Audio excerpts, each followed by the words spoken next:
Eto mga paps, update ko lang as of now yung rate nila Lamag ngayon sa Play Store. Kaka-check ko lang ngayon, umabot na sa 2.0 ngayon yung rating nila Lamag sa driver apps. Ayan, check natin dyan mga rating ng bawat isang rider.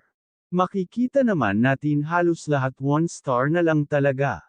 Pero yung iba na rate pa din ng 3 star dyan, mga paps, baguhin nyo yan, gawin nyo dapat 1 star na lang.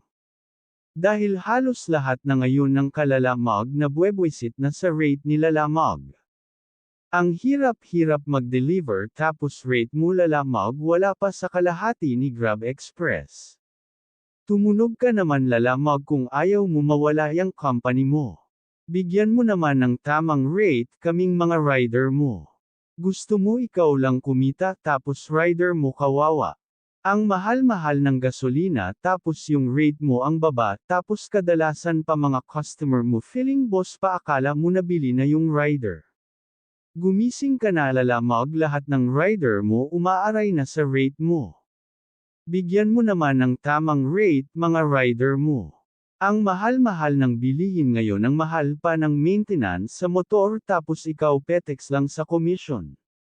Hindi mo lalamog, ikaw lang talaga kikita niyan. Kaya sa mga hindi pa nag-ROR dyan sa app sa Play Store, mag-rate na kayo para naman magising na tong lalamog na ta.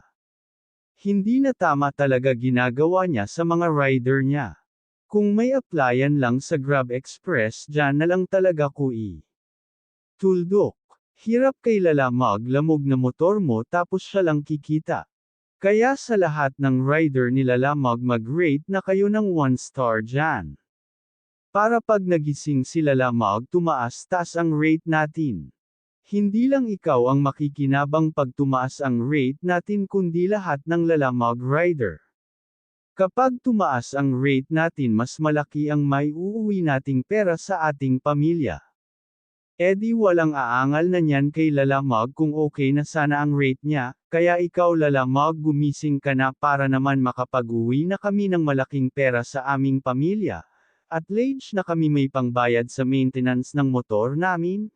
Saka sana sa mga customer dyan na feeling boss ay wag na kayo mag-book kay lalamog kung kahit kukunin mo na lang ang item mo tinatamad ka pa.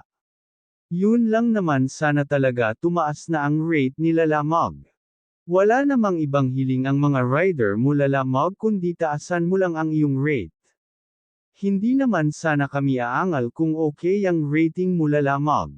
Nabalita ka na sa A to Z, baka hindi ka pa rin makatunog.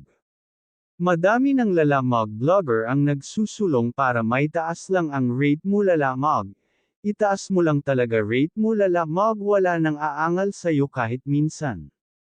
Pag okay na ang rate mo, mas mabilis din may deliver ang item ng customer mo, edi mabilis din ang pera sa'yo lalamog. Kung malaki ang rate mo, malaki din ang commission mo, di ba lalamog? Baka Aldo ka pa lalo kung ganun ang gagawin mo. Kaya eto lang, sana tumaas na sana rate mo para okay na ang lahat.